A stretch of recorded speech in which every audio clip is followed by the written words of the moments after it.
This is a redo of the Betacam footage rendered out at 720p 25. Okay, I'm out here at the park with the Betacam. We'll just zoom in and focus. It's always a nice thing about these manual lenses is that you can zoom in. Oh, look, there's a bee. Let's get a real good close-up of him. Where did he go? There he is, and he flew away. That's with the extender on. You can see the shallow depth of field. Another bee. I don't have a tripod because I don't have an adapter. Oh, there's all kinds of them on here. I don't have the tripod adapter to put my sticks on this one. So you can see when you're using an extender, you have a very shallow depth of field. Turn the extender back off.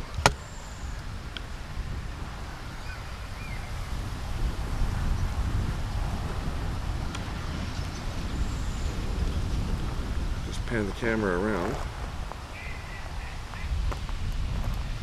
I don't know how long this battery is going to run because it's not a new battery. It's a very old battery that I'm using.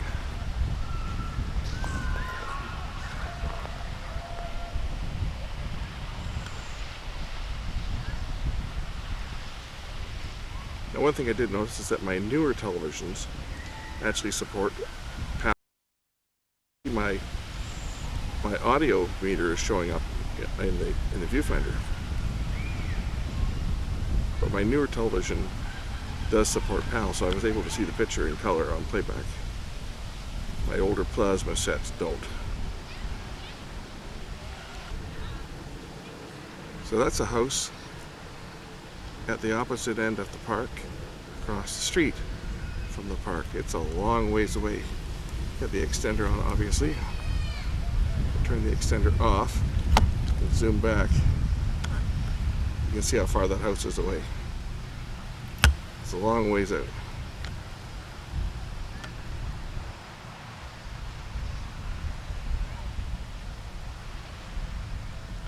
When you're using an extender, you pretty much have to use a tripod because it's almost impossible to hold still at that distance. You can get some very dramatic shallow depth of field shots with an extender. Lots of kids playing around here today in the park, so I'm away from where everybody is, just to not take any inadvertent pictures of kids, because you know that doesn't go over very well on YouTube. So I'm kind of isolated out here. I'll just take a quick little stroll.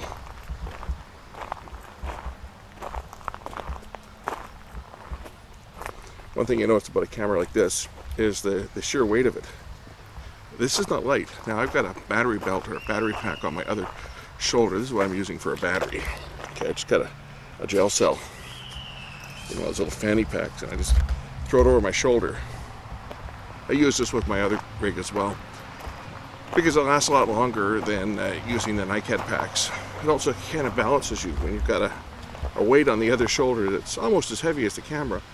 It tends to level things off a bit.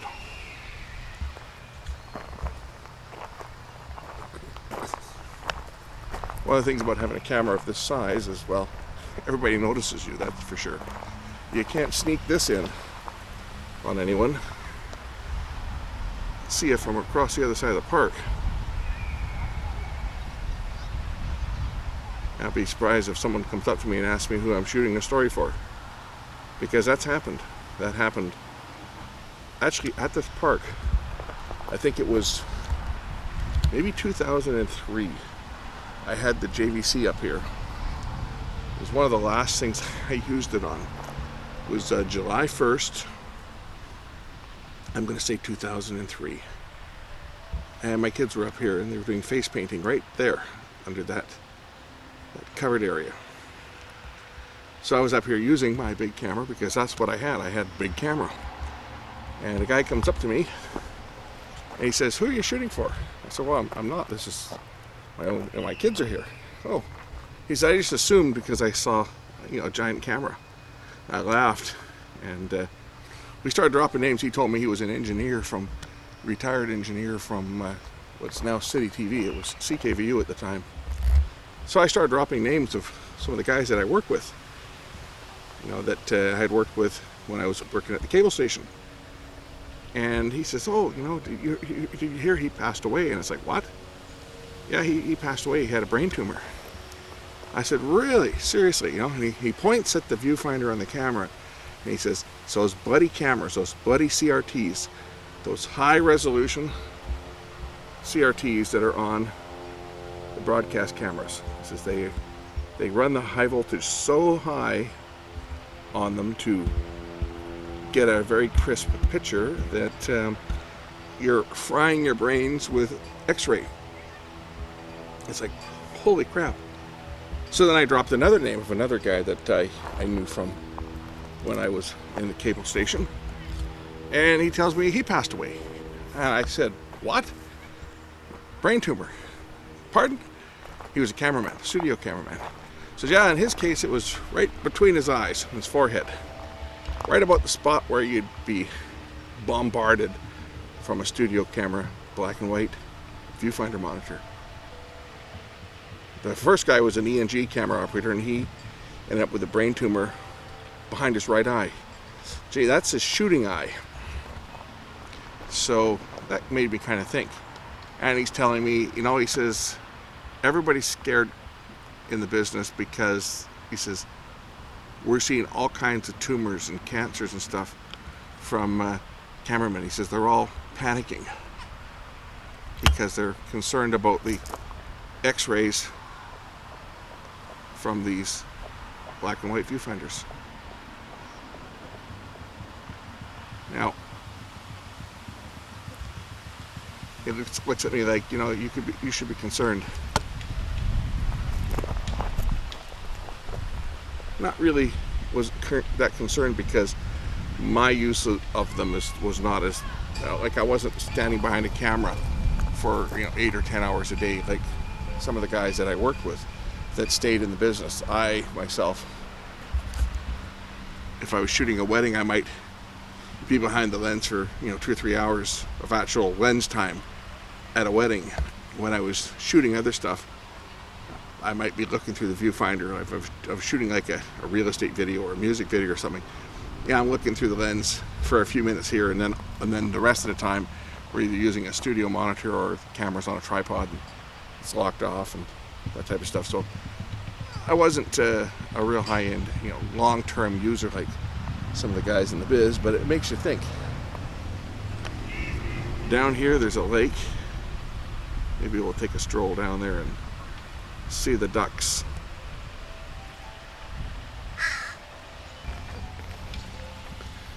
There's no denying that this thing is big. And it's not even as big as it could be because I don't have the Anton Bauer battery pack on the back. And I don't have the rig on the front for like lens, the bellows for the lenses, right?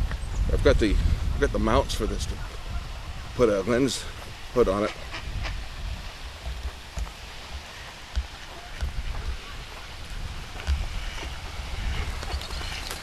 Guess I gotta change my ND filter here.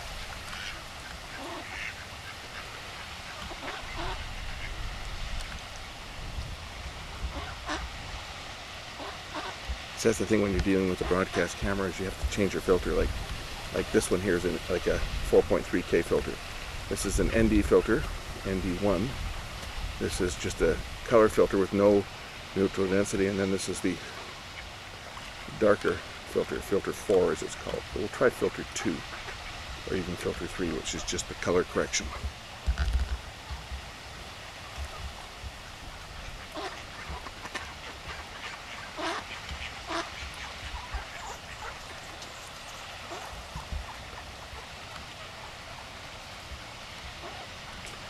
Telling me the lens settings. Right now it's gone to f1.7. We're now at f2.8, 1.7, f4. Right, so I got the viewfinder here. Now I don't even know if I've got gain on this camera. I don't think there's any gain on here. Shouldn't be any gain. Let's just see here. Gain 9 dB, gain 18 dB, gain 0. There's another switch up here for when it's really dark. Turbo gain, of course, we wouldn't need that. this out here, but in the dark, you'd use the turbo gain, which is probably like 30 dB gain.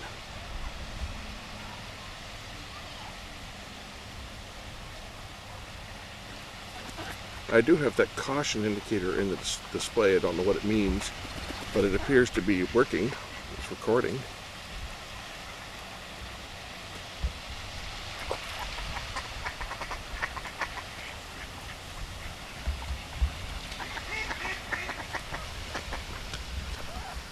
Take another walk over to more of the water here.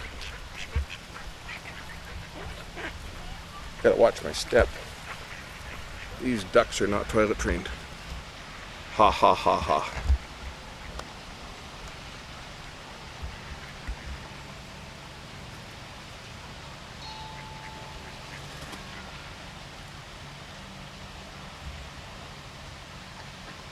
Now this is where a camera like this really will shine, and if this was an HD camera, it would just look beautiful. When you've got a good lens like this, when you get dynamics, like we're shooting into now, this is where they run circles around consumer cameras.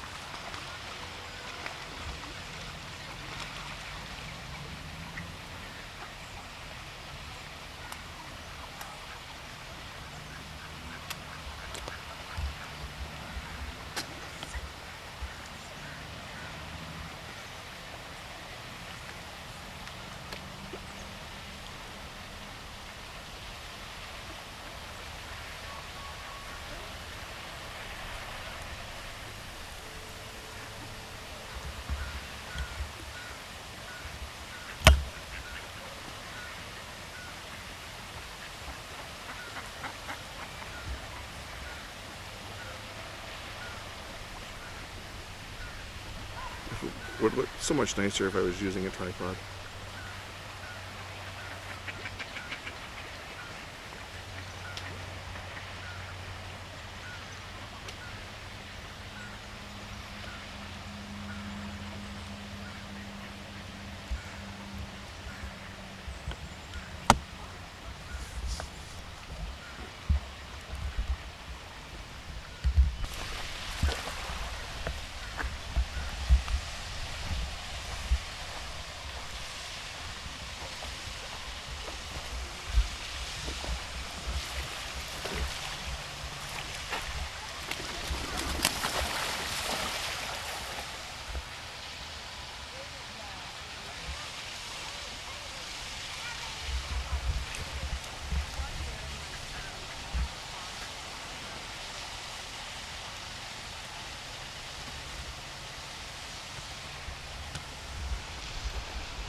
Oh, there's a crane.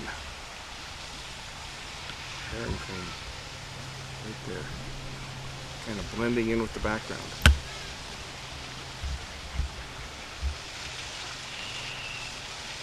Especially in black and white.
I was kind of hoping that the other camera would have worked, the JVC, so that I could brought it out here and done some shooting for both cameras, but unfortunately the transport's not working on it, which is par for the course for that piece of junk, because I told the story before, I think, on the JVC. I used to use it in my production business.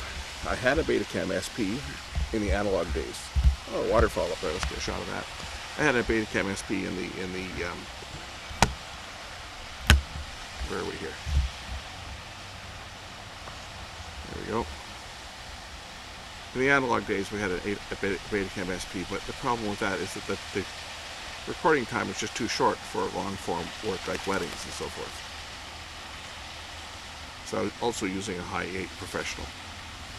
And then when everything went digital, everybody was going digital. Digital's the buzzword. You tell a client that you're shooting on analog gear, and they're looking at the competition who's shooting with mini DV, because digital's better, right? So I invested in digital equipment, sold off the analog gear, and bought the JVC. Now, from the get-go, the JVC had problems. Within the first 6 months, I had that error that I got, and back it went, because it's under warranty. They had the camera for, well, they gave me a loaner to use because I screamed bloody murder. I said, I need a loaner. Bought it from a place that also rents cameras.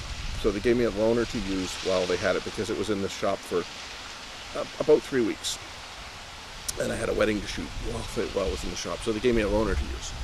Same camera. Got it back. I guess the next year I started noticing that there were some dead pixels. It would stay on all the time, especially if it was a dark scene. You'd see a bright green pixel. It's right in the middle of someone's forehead if you're framed up for like interview.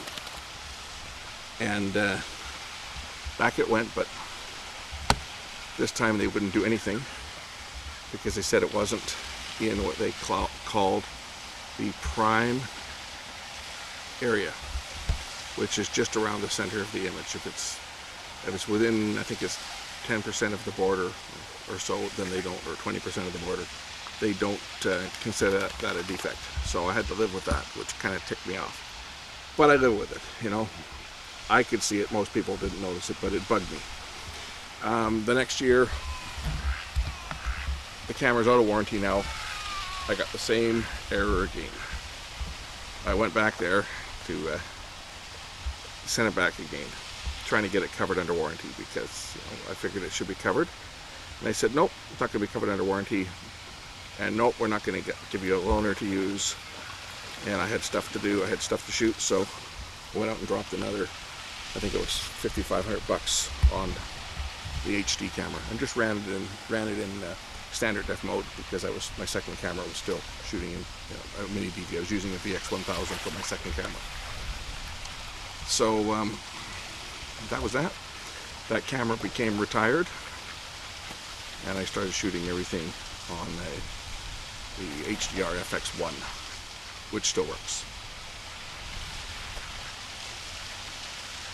And the JVC just basically became redundant.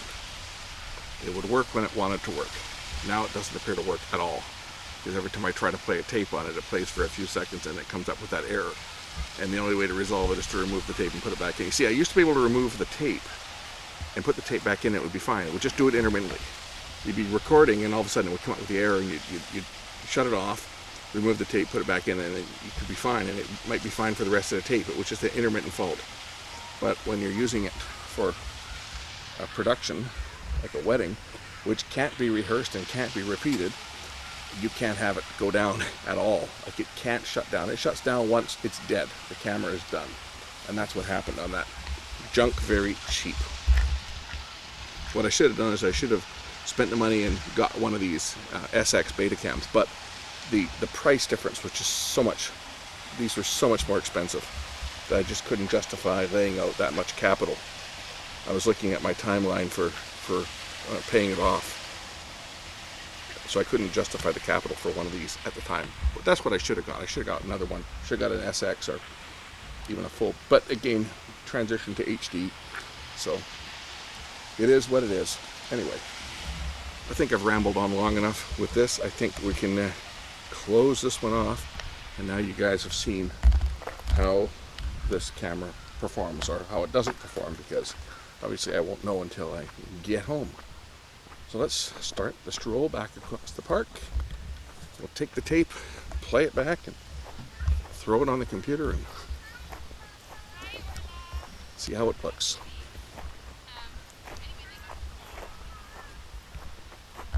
So signing off from Diefenbaker Park. Thanks for watching.